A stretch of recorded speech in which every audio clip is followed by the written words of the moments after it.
Ассаламу алейкум всем братьям и сестрам Москвы. У меня объявление. 11, 12, 13, 14, 15 джума, 16, 17 ноября в кинотеатре Манас в Москве пройдет оригинальный, феноменальный фильм «Напарники 2». Короче, сюжет расскажу, да? Там, смотри, два азиата, короче, один такой высокий, статный, рост тянется к небесам, а второй такой маленький, заниженный, как Лада Приора, да? Наверное, на борьбу ходил на волную. Короче, они вдвоем воткнут вас юмором, поэтому приходите. Эй! Тарттың ба видео? Мен саған видео тартып едім Москва. Көрсетіп? 12, 13, 14, 15...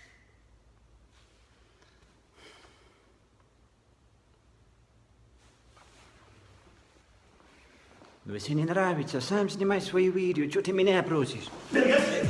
Попробуй догони меня своими короткими ногами. Спортқа қойылған ақшалар! Чоң ұтыштар! Тез арада төлемдер! Ишенімді букмекер!